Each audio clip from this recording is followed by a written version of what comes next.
This is the eLearn Podcast, episode number 91. Leadership doesn't have to be this scary formal thing. What it can be is an acknowledgement that we all influence people, whether it's as a teammate, as a coworker, anything like that. I think the best thing that we can do to this conversation is to say, look, I don't need to fix you. I need to focus you.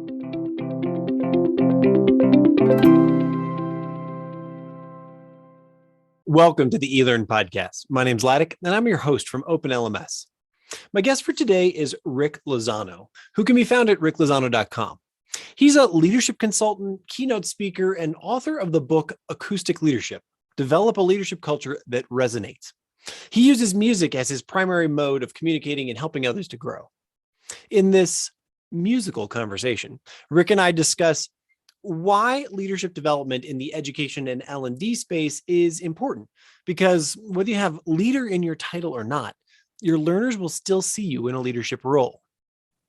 We also talk about why leadership doesn't have to be big, formal, or a scary thing, and how we can shift from fixing others to helping them focus and be more effective.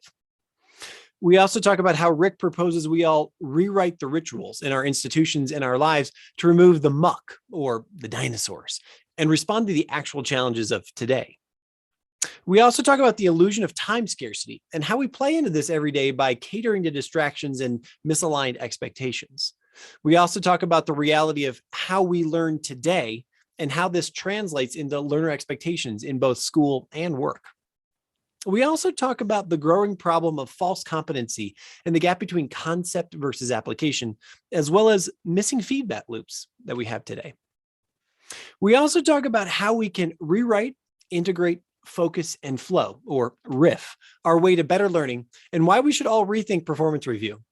And then finally, Rick and I round out our conversation by discussing how you can discover your PFM, or pure frickin' magic. And there's even an actual song at the end. But before we get started, a quick word from our sponsors. The eLearning Podcast is sponsored by the eLearn Success Series, a uniquely valuable set of events that bring together sector experts and thought leaders to offer solutions to the most critical challenges and issues at the intersection of education and technology. Get your free ticket to all 4 sessions at elearnsuccessseries.com. And OpenLMS, a company that provides world-class LMS solutions that empower organizations to meet education and workplace learning needs. Learn more by visiting openlms.net. My guest for today, fantastic individual, Rick Lozano. There he is right there. He's now on your screen. Rick, you and I, I'm gonna be honest, like everybody with everybody, you to me, and our connection came from Britt Andrietta, who's one of our favorite speakers. She absolutely kills it, and was on the stage with me for the eLearn Success Summit the previous 2 years, one of our top speakers. So obviously I have my expectations are like way super oversized, fantastic. But as we usually get started here, why don't you give everyone the 60 seconds of who you are, what you do, and we'll go from there. Cool. Well, hello, and everyone. It's great to see you virtually across the world. Laddick, thank you for having me on today. So yeah, I'm Rick Lozano. I've been working in leadership and talent development for over 20 years. My primary focus these days, I work as a leadership consultant, do a lot of keynote speaking work. I wrote a book lately called Acoustic Leadership, Develop a Leadership Culture that Resonates. And I think something unique about me is that I bring music to the work that I do. And it's the source of inspiration and connection for me. And it's a ton of fun. And and thanks to Britt for connecting us. I love Britt. She's absolutely fantastic. So anyone watching this, Britt Andrietta, her books are fantastic. She's a great speaker. So check her out too. Yeah, for sure. And I love it. If you go to ricklozano.com, one of the things that I love about it is that, the videos of your previous speaking gigs are there, and I can only imagine what happens at a corporate event or whatever when a dude comes out in sort of your typical blazer and a nice button down, but then you're like, oh, by the way, I've got a guitar. Yeah, that's right. It sure strikes fear in the heart of everyone. It's funny you say that too, because I do think that there's those mixed reactions as well. And I remember one person. I spoke to him after a keynote that I did, and he said, I saw the guitar and I instantly was like, oh, this is going to suck. I said, really? And he said, but then you totally engaged us. It changed my mind. But I was really worried at first that it was going to be cheesy and hokey. And it was like, I'm glad that you said that, because I don't want to do that. And I've always got to be mindful of how to do it in such a way so that it's not cheesy and hokey. But it's funny. I think it's a distinguishing factor that 90% of people love. And then there's that skepticism from the other 10 that I've got to find a way to, get on my side of things. So, it works most of the time. So take me to leadership development. I just want to touch on this first before we go into what our real the conversation for the day is like, when you and I first started talking a couple months ago at this stage, I was really interested in the conversation about why is leadership important in the higher ed, corporate L&D space. Give me your couple of bullet points about where do you take them, especially with acoustic leadership, and that model, and saying, how is this, and specifically, most people are talking about how education and learning has changed over the last 24 months here with the pandemic. Give me your thoughts on that. I think one of the first things that is really, really important to realize is that people in the corporate education, talent development, learning and development space are seen as leaders, whether or not they have an official title. When we have facilitators and trainers in the front of a room, for example, even if they don't have the manager credential, they are leaders. They're leading an experience. And I think one of the things that needs to be made very well aware of in that context is people need to realize that they're on stage and that people are watching everything they do. And we know this, for example, as trainers, as instructional designers, we need to model the skills that we expect people to learn. But it's also really important from a leadership perspective to go, oh yeah, I am a leader. I need to step up to this plate because I am influencing other people. I think a lot of people in our work as well are responsible for onboarding programs, orientation programs. We are, in many cases, the faces of the company. And we need to realize that responsibility and step up to that. A lot of the book was based on the fact, or the thought around the book, a lot of it was, we've got leaders everywhere in our organizations, with or without a title. People are leading anyway. So number one, we need to be aware of that personally, right? I need to know that I'm being looked at as a leader, and I need to make sure that I'm acting accordingly. And then B, we need to give people the opportunities to develop as leaders. And one of the things that I traditionally hated about L&D was we would have closed programs. Only managers can attend this program, right? So we would say, if you don't have a manager title, you can't get into this training. And I realized that there's some reasons for that, right? We want to create a safe environment where managers can practice new skills. Absolutely. But we've got leaders in our organizations who aren't managers. They're leading anyway. How are we developing them? And if we're not putting some effort and focus onto them, who knows what sort of things we might be dealing with. So we have an opportunity to open the door to more people into our development programs. And yes, we can still maintain a safe learning environment. Absolutely. But I think we can invite more people to that conversation. Do you think that, kind of two thoughts there? One, this is just my personality, as a classic small business entrepreneur myself, from going on 20 years now, titles and things like I'm a manager or I have like those, I don't want to say I'm allergic to them, but they make me rankle, because I'm just like, hey, wait a second, like, I want to solve that problem. I want to break out. I want to push. And so that's me, but I'm also thinking the you can do it, break the mold. I mean, that has just become the sexy topic, the sexy professional persona of the day, right? These are the people in the news, the disruptors and those kinds of things. Does that resonate with you as well? And in terms of across, like, because again, I agree with you. We need to have structure. I mean, there needs to be division of labor. We need to have those things 100%. But then how do we blend those two? That's a great question. And I completely feel you, because I'm that way too. I've always been a little bit of pushback and, a little bit rebellious, if you will. I think one of the things that will really help a lot of people is to realize, okay, leadership doesn't have to be this scary formal thing. What it can be is an acknowledgement that we all influence people, whether it's as a teammate, as a coworker, anything like that. I think the best thing that we can do to this conversation is to say, look, I don't need to fix you. I need to focus you. I need to help you be more effective bringing to life the things that you're already great at, the things that you do naturally. And I think, in my career, when I have felt the most resistance was when people were asking me to do things that either just didn't come easy for me or that just flat out didn't apply to my personality, my style. And I felt like I was swimming, upstream. The best things that I've done in my career is when somebody said, hey, here's these small sets of things that you're awesome at. Do those things. And in doing those, not only will you be more productive and engaged, but from a leadership standpoint, you're going to be more influential. People are going to look up to you because they see you, operating in your zone of excellence. And I think that's a conversation that we could have. So don't focus on fixing people, focus people. Ooh. Focus, you don't fix. How's that? Let's allow ourselves to focus and forget about fixing.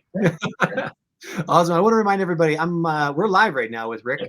And if you're listening to us on LinkedIn, on Facebook, on YouTube, please do put a comment in any of those platforms. We do see them. We'd be happy to interact with you, respond with you. If you're listening to the recording of this as well, you can always still put your questions or comments in there. We do see them. We will, and we're happy to get back with you. We love that. Yeah. I also want to remind everyone that this is the type of conversation that Rick is the type of individual that we have on the stage, or we will be having on the stage at the eLearn Success Series. Our first session in the eLearn Success Series, which is the designer session, is coming up. Oh my gosh, it's 6 days away. Wow. It's next Wednesday, February 23rd. Tickets are free to this thing. eLearnSuccessSeries.com. Go over there, register, grab a free ticket, and come see all of these great speakers that we have who are going to be absolutely killing it about, and talking about how do we design effective education and engaging education. So what the thing that the reason why I wanted to have you on the show today is because you are putting forth a process now that evolves around rewriting the rituals. Yeah, like something that's what you call rewriting the rituals. I think that's really intriguing and super prescient for, again, where we're at in the learning space right now, right? Because so much has been disrupted, and we're just, and let's even just go a little bit. We can expand that bubble to how we even work, right? What do we think about? What's a work schedule? Where do I work? What's my place? What does my team look like, and where are they at? So I'm going to pause there and let you introduce, what do you mean by rewriting the rituals? We have things that we've inherited, whether it's work structures, organizational structures, processes, concepts. We've got all of these things that, have been sort of handed to us along the way. And some of those things are fantastic. Some of those things are also potentially outdated. When I very first wrote my first book, because I'm working on the second one now, one of the things that I was trying to identify, whether it be leaders or anyone, is what gets in the way of people doing effective work. And I learned a ton of things. For example, people said bureaucracy and micromanagement and red tape and excessive layers of approval and, all of these things. I decided I needed a term to encompass all of those things. So I called them muck. So the muck, right? the quicksand, the stuff that slows us down, all of these things, right? So helping people identify what the muck is in their organization or their teams, and then doing something about it. And one of those sources of muck is what I call the dinosaurs. They're the things that we've always done that were handed down to us. And some of those things just flat out either don't work and we need to do something about them, like get rid of them, or we need to find a way to do them differently. Hence, the new model that I'm working with, one of the things is rewriting the rituals. Mm-hmm. And it's fun because I always try and find parallels in the work that I do and music, right? And I was thinking, when I very first came up with this concept, I was thinking about rituals. And I was thinking about bands, what do they do pre-show? And for example, Aerosmith supposedly always had a spaghetti dinner. The Foo Fighters, what do? They have shots of Jägermeister and they dance to Michael Jackson before a show. That's their thing. And check this out. I recently learned of this crazy ritual where a few singers supposedly like Kelly Clarkson, Selena Gomez, they drink olive oil before a show. I guess, it's supposed to be, that's for the vocal cords or something, right? And it was funny because I thought about these things and I thought, whether it's superstition or in just this belief, they do it because they think it enables their best performance. It's a habit, it's a tradition, it's something that we do because it's going to get me this output. It's going to warm me up to give my best show, put me in the right mental space, etc. We have those rituals at work. And when they were first created, it was created under the assumption that it enables a certain output, right? I do this, I get this. And to your point, the world has changed. And even prior to COVID, I mean, COVID definitely changed things, but in my opinion, it exacerbated the situation. We were already seeing a shift to, 4-day work weeks and remote locations and different things across the world. COVID heightened that, but it didn't start there. And so my thought is we've continued to have some of these things that just aren't working. And some of those things, as you and I know, exist in the learning and development, the talent development world. 100%. So in your experience, if we're asking the question, what gets in the way? From an L&D perspective, what do you see as muck? What are obstacles that you and the people you have on the show identify? Time constraints. That's a big one. So everybody has, no one has time for learning, right? Everyone says they don't have time for learning. Budget is also always a big thing. Oh yeah. So externality to the organization, which would be family commitments and those kinds of things. I know a really big one is identifying what learning is necessary, right? And so am I learning a specific skill for a specific task? Am I building a muscle that is going to be career development and sort of is this a personal passion kind of thing that I'm developing? What is it, teamwork? So that's just even choosing the learning is muck. And then just in our space, like the online learning space, there's another system that we have to we now have to maintain, and now I've got to put the learning up there, and I've got to make sure the learning is always current, and then how do I give people access, and then does it work on all these multiple devices? Like, I mean, I could go on. And there's a lot of barriers that they all sound like barriers, but these are all just human problems. Before you kind of respond, I just want to put on the table too, just listening to what you're saying, like if there's anything that we've, online learning, but for the people that we've been in for a while, I mean, this has been around since the 90s. Oh yeah. But in the last 18 months, suddenly it became a must-have. So that ritual shifted massively, right? So we feel you there.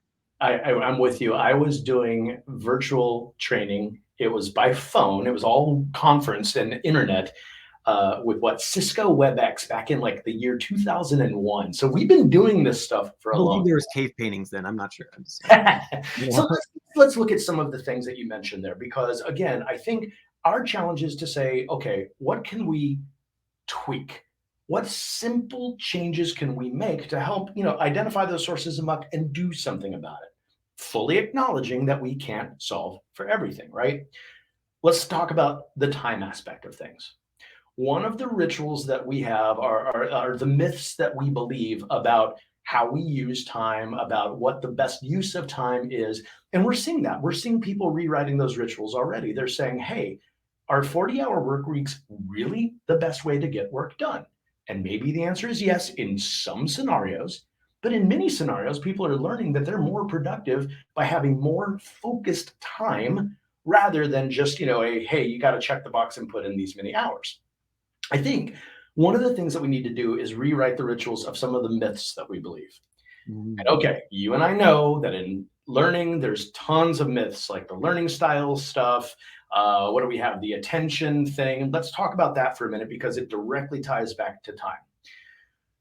Look, we don't have a quote unquote attention problem, in my opinion, right? You had all the attention in the world when you were binge watching Netflix. I was just going to say, it's just where do you put your attention, right? Yeah, all of us, you walk into a Starbucks and people are sitting here glued to this thing forever. That's not an attention problem. What we have is an expectation problem.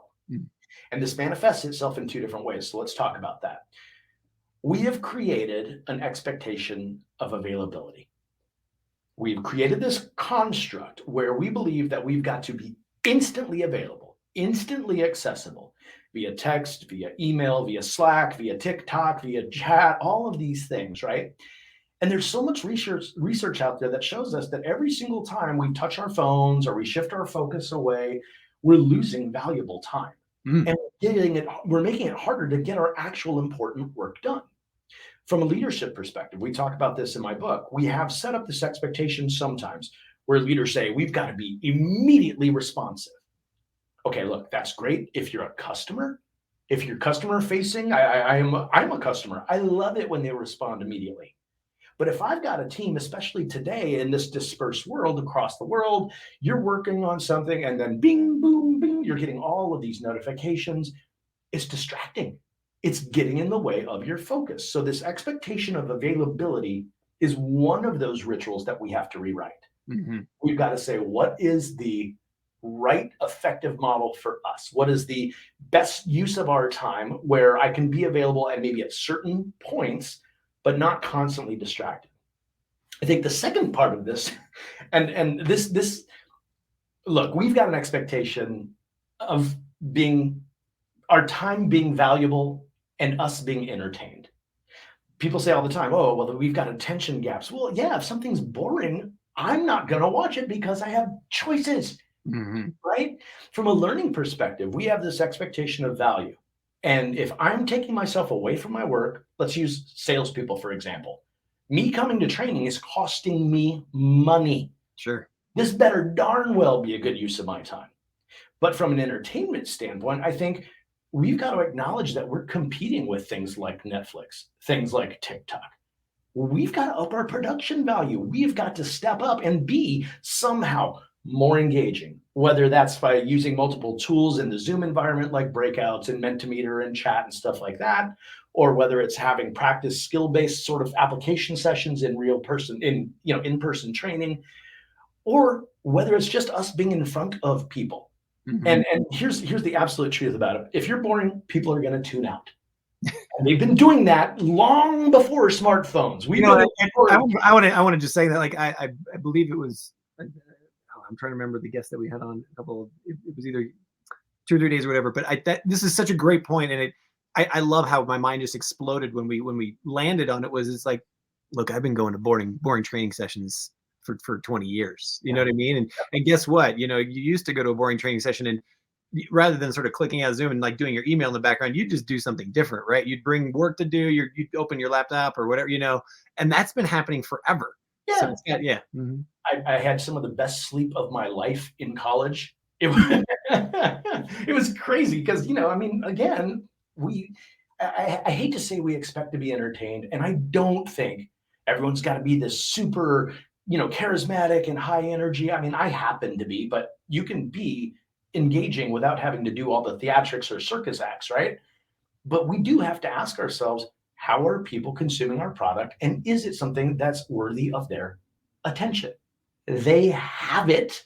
Will they give it to us? Are we creating the conditions? Are we buying that or providing that value that they choose, that they desire? Well, how important, one of my passions is language, right? How important would you think it would be, or changing the mindset to move the expectations from I want to be entertained to I just want to be interested? This needs to be interesting because astrophysics is important, right? Physics is important. It makes airplanes go off the ground, right? But we don't necessarily have to have song and dance, right? No. But we can do it in an interesting way. Yeah. I'm just wondering, does that kind of shift resonate with you? Yes, it does. And I think there's so many different ways that we could approach that. For example, as a fan of language, we can use the power of storytelling. We can use the framing of things to change the way people think about the way we deliver stuff. Let me give you an example. Several years ago, when I was working at a company, we were trying to shift the mindset around our learning solutions, right? We had that ritual, like so many other companies did, of instructor-led training was pretty much all we did.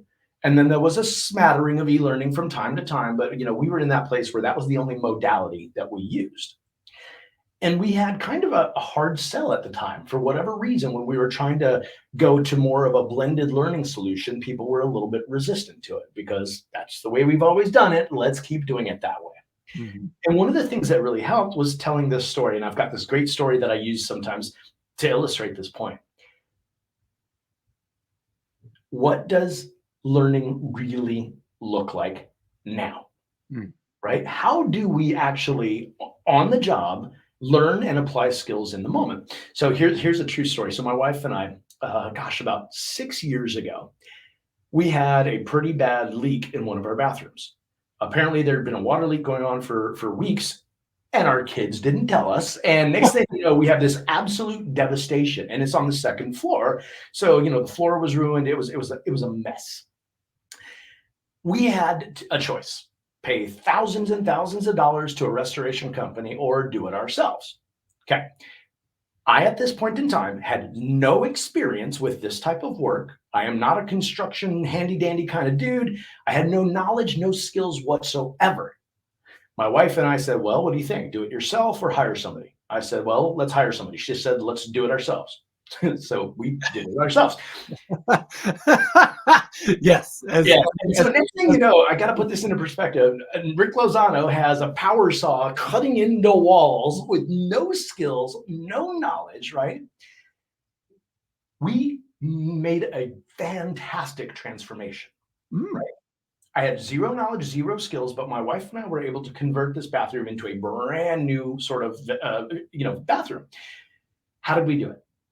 Well, first of all, the need was forced. So contextually, this was something we wanted and needed, right? And money was on the line. And we watched YouTube videos. We read blogs.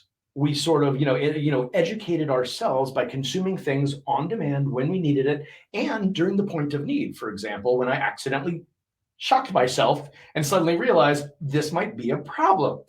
So Googling things like, at what point should you go to the hospital after being shocked, that was helpful in the process. But the other thing that we did is we took classes.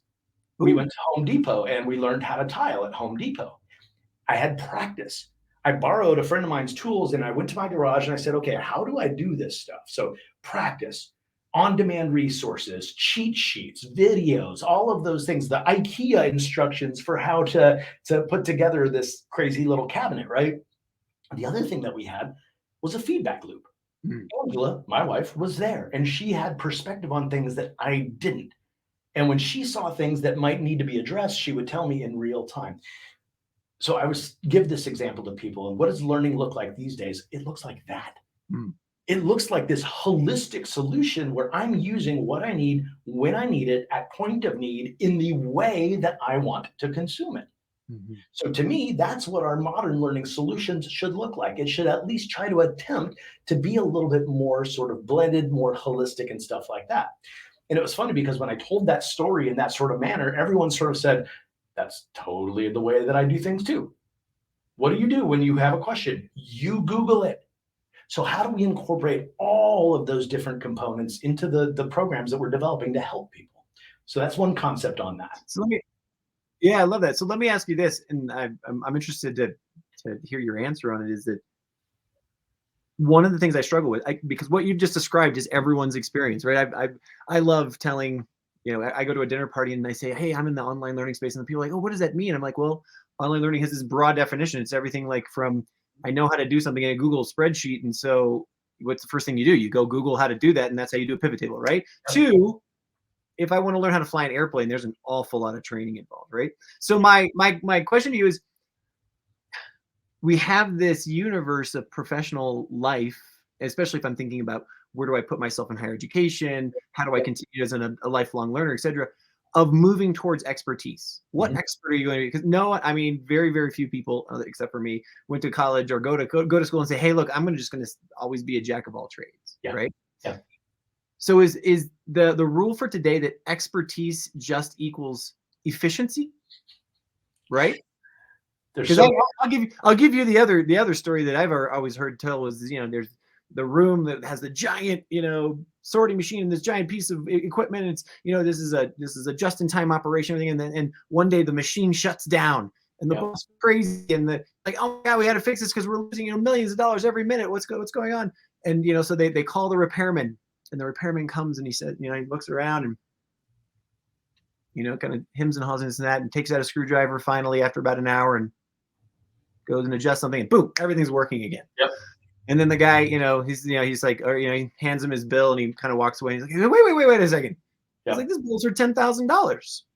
And he's like, well, yeah, of course. And he's like, you were here for 20 minutes. He's like, oh, I'm sorry. He's like, so he scratches it out and he says, the screw that I fixed was $1.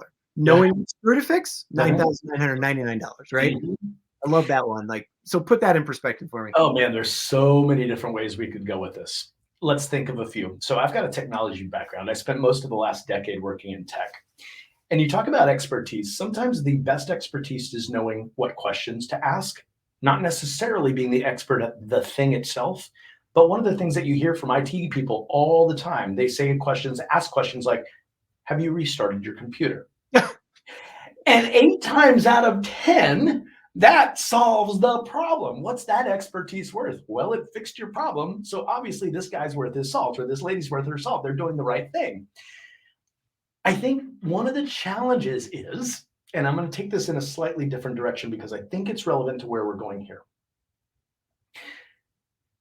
When it comes to expertise, what we also see these days as a challenge is this false competency. People think they're better than they are. This is one of the reasons. So several years back when this organization I was with at the time, they're like video-based learning. Let's do everything video-based learning. And I said, I love video-based learning. I watch YouTube for everything. That's where I get my information. But the problem with the world that we live in, this world of infinite accessibility information, is I can know anything, right? I can Google it. This is, by the way, how I started my book. I Googled how to be a better leader. And in 1/5 of a second, I had 561 million answers to that question, right? And I think this happens all the time. People say, oh, okay, well, I Googled how to be a better leader. I watched a video on it. I know all this stuff. And somehow we've created this false competency. We have this idea that we're the experts when sometimes we're not. Let me give you an example. My older son, Evan, we were at the time, he was trying to get his driver's license and whatnot. There were all of these online courses. Evan knew how to drive, and he told me so. He was almost like resistant to any feedback because he was like, no, I know all this. But then we get in the car and the dude can't drive. So there's this huge gap between concept and application. And we know this in learning. But one of the things that we also know is if I'm only doing one thing, if I'm doing, for example, video-based learning, we're missing the feedback loop. We're missing the perspective from somebody else who could tell us, hey, there's some things that we're missing here. Maybe there's a way to either, create more expertise or to acknowledge that we're not the experts by creating that awareness. I know that was a long way to answer that question. I think that obviously we all have certain types of expertise. That's the other thing that needs to be recognized, right? I bring certain things to the table that I am an expert at. There's things that I do naturally, instinctively, and those are the things that we should be leveraging and tapping into when we're developing people. Kind of like our previous conversation about, strengths and zones of excellence.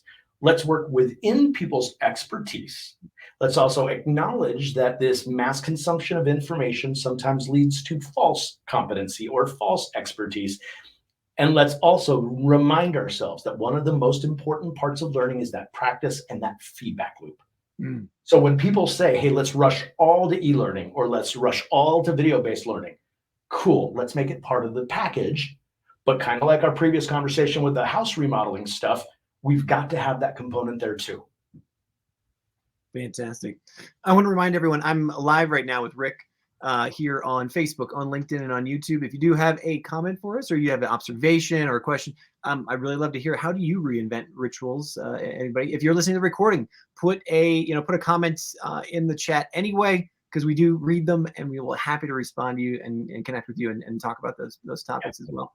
I want to move our conversation forward into this reinventing the ritual, sort of rethinking the ritual. Take us through your model, or I don't know, are you going to go for your guitar now? I'm not sure exactly where we're going to go. I've got a great transition to this. All right. So my new book is called Unlock and Amplify, and it's all about unlocking talent and potential. It builds off the themes in my first book. But it's more about how do we use what we have already to get to our next, great invention, great possibility, what have you.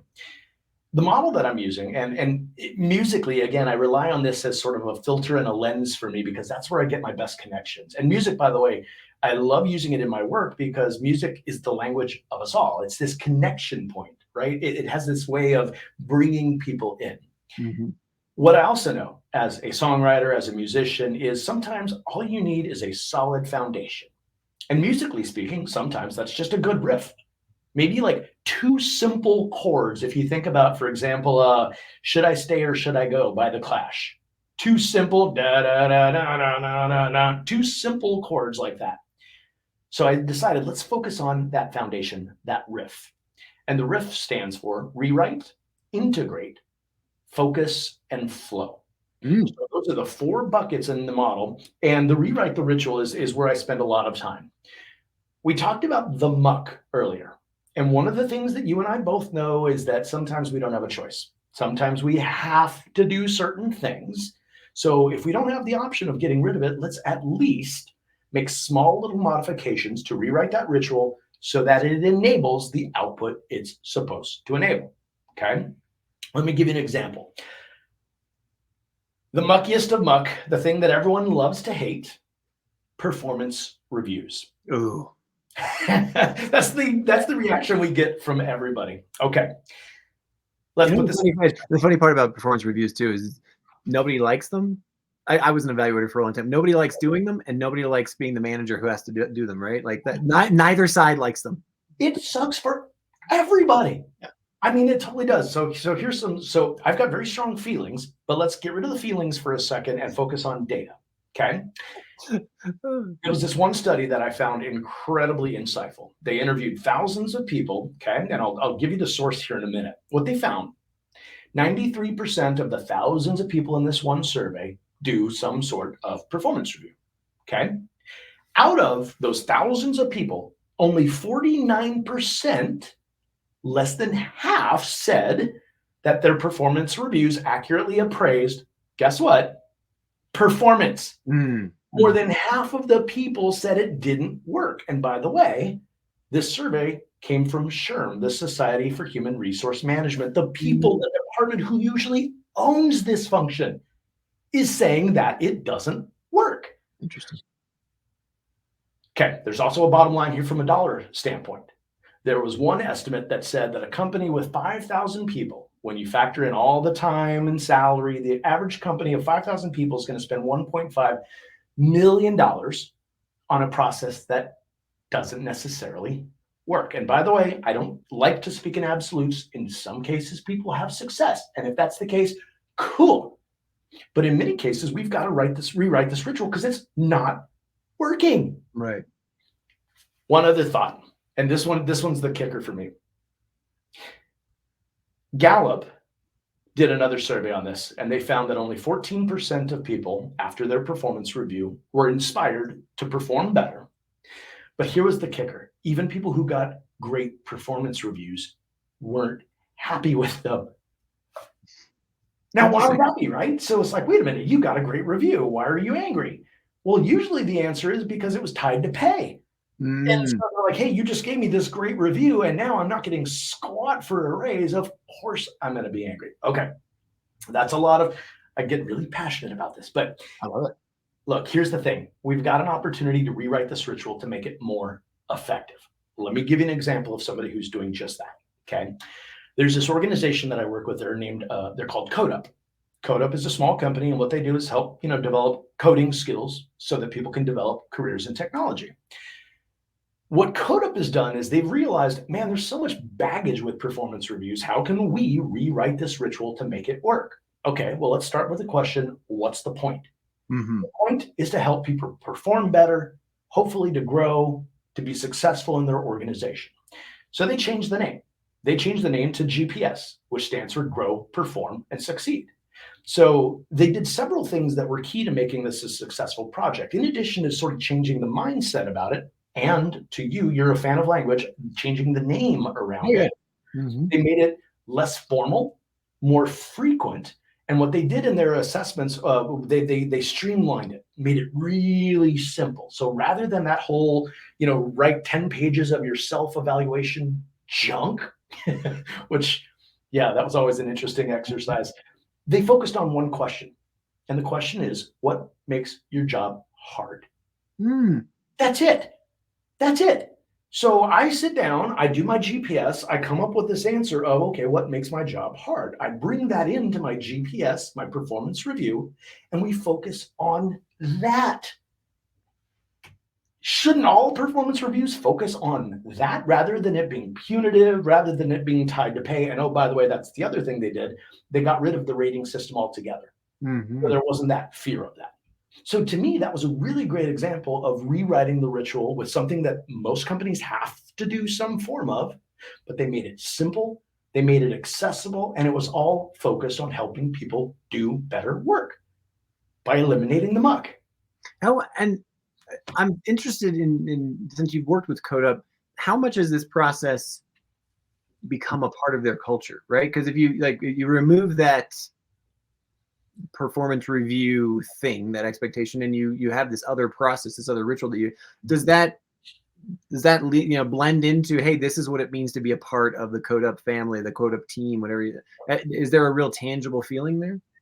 Yes, there is. Now, let's put this in context. They're a growing organization. The opportunities for them to get muckier as they grow, that's always a possibility. But one of the things that they did was they also embodied what's known as the EOS, the Entrepreneurial Operating System. So there's this book called Traction by Gino Wickman, and it's this framework for how companies can operate as sort of like you and I, like entrepreneurs. What do entrepreneurial small businesses need?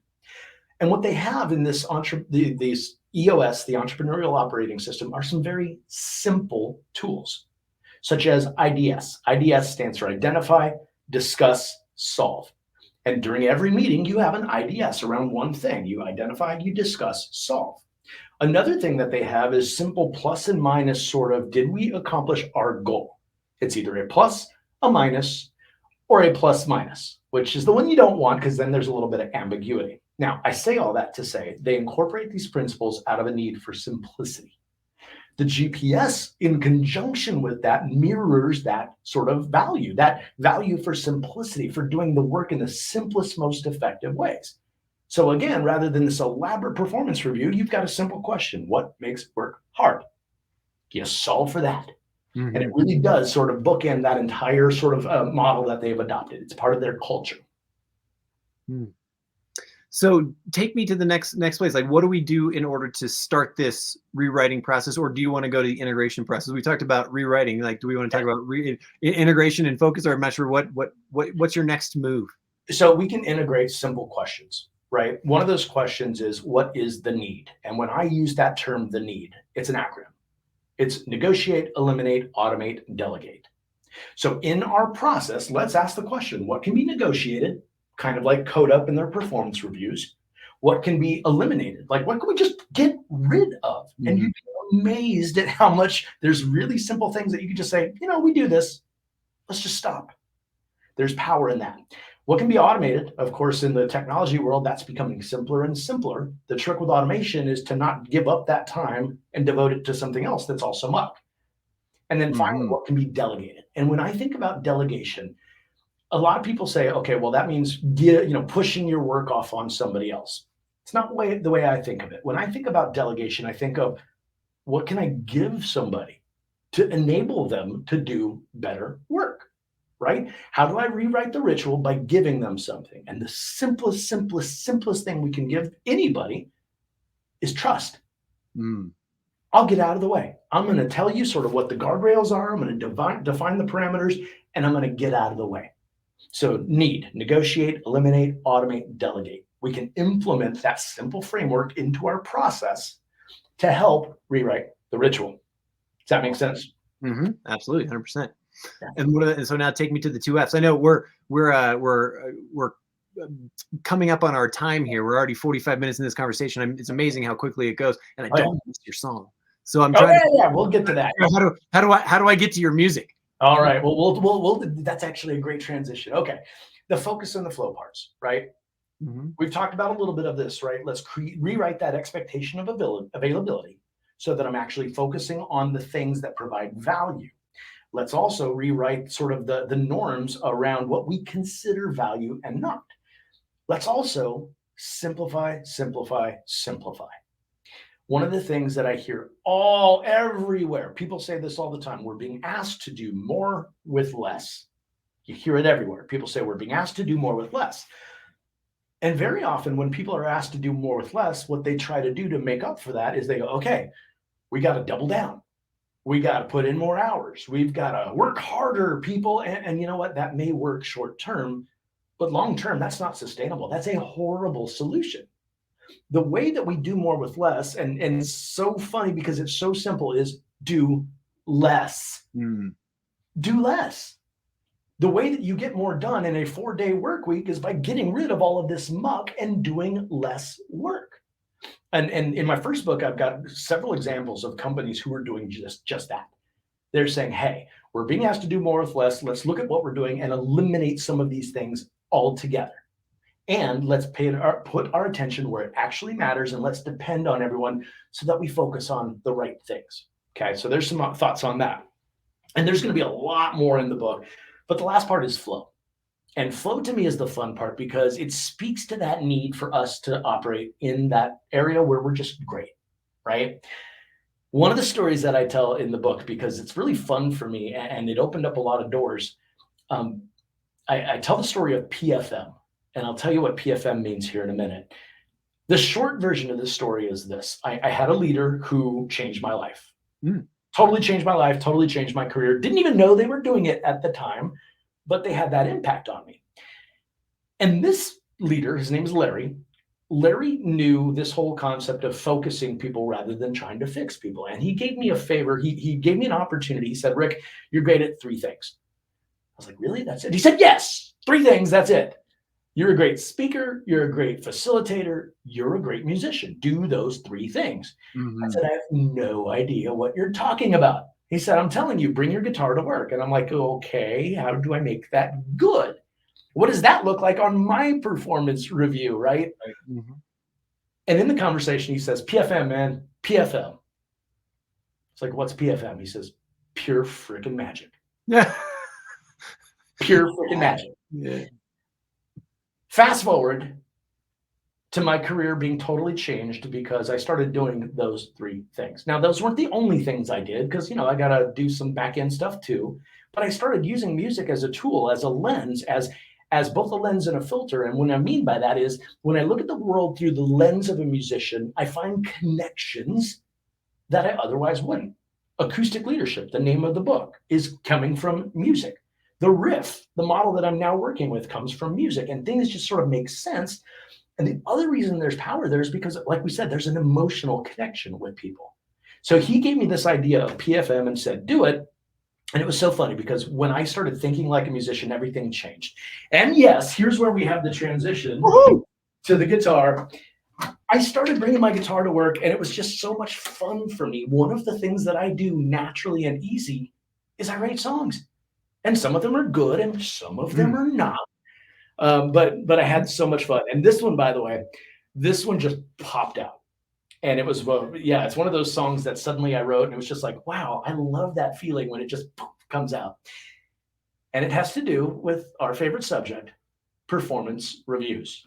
All right. So we also know, by the way, we know that sometimes the best learning comes from bad examples. So this is an example of how not to do a performance review. Here's hopefully one you've never heard. All right, here we go.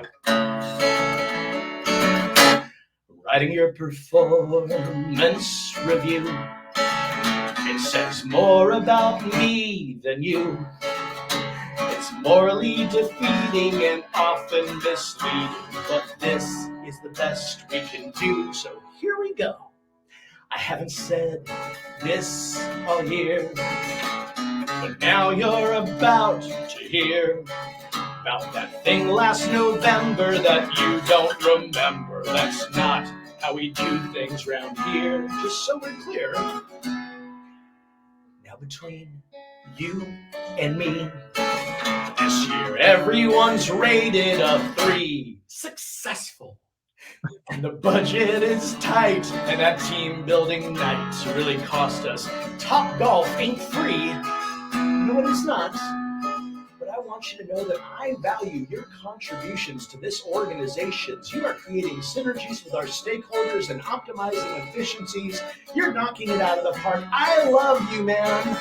And in light of all this praise, here's your 0.5% raise. I hope you enjoyed your performance review. The performance review song. Oh yes, excellent. That was awesome. That was absolutely fantastic. You know what's funny about that too is every time I do that, most of the people in the audience are like, oh, I've totally had that performance review. I know exactly what that feels like because every single year. Absolutely. 100%. Yeah. It's funny because it's true. Yeah. So to wrap this up, okay. If I want to start rewriting the rituals, yep. or I'm a leader, I'm either in the C-suite, or I'm a manager, or I'm I'm a dean at a school, or even if I'm a professor on a committee. Yep. What's my first step? Like what do I do? Do I raise my hand? Do I just start doing it? Do I make a proposal? Do I get real disruptive? What do I do? There's no one right answer to this, but one thing to focus on is one thing. Focus on one thing. Do one little thing. Make that tiny little change. There's power in these simple little changes, right? We don't need to reinvent the wheel. We could just change the spoke a little bit. Do one little thing, right?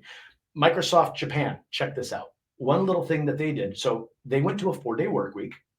They also, in the process of working less, found a 40% improvement in their productivity, the hard word.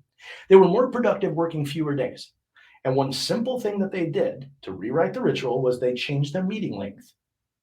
Most meetings are what? An hour in a lot of cases. They said 30 minutes max. So suddenly people were spending less time in meetings, meaning the meetings had to be more efficient, more focused. They got more done by doing less. And it was one simple thing. Wow. So that would be my encouragement. Focus on one simple thing. Ask that question. What's the need? What can be eliminated, negotiated, automated, delegated? And it doesn't have to be rocket science. It can be something really simple. And by the way, as a leader, you know who's got all the answers to this? Your people. Sure. Ask them. They will tell you what the muck. they will tell you the things that we have opportunities for. And it's not an insult to you. Don't take it personally, but do something about it. Make one simple change. RickLozano.com. That's where everybody finds you. Yep. This has been an absolutely lovely conversation. The first song that we've ever had on any podcast or any hot seat I've ever done. The first, we need more of that. Definitely need more of that. This has been a wonderful, wonderful conversation. I hope that we get to talk with you again. I hope that, pardon me. I hope we'll be able to see you on the stage at one of our sessions. Yes, I love that. This year. And thanks so much. Thank you. Thank you for the opportunity. And thanks everyone for listening. Thanks again for tuning into today's episode of the eLearning Podcast. If you like what you heard, please do me the favor of following us on LinkedIn, Twitter, or whichever social media you prefer. Also, if you're interested in diving deeper on e-learning, I encourage you to get your free ticket to the eLearning Success Summit, where there are more than 70 hours of presentations on best practices. Just go to elearningsuccesssummit.com. And then finally, for the latest news, information, and resources about e-learning, come subscribe to our newsletter at lmspulse.com. Thanks.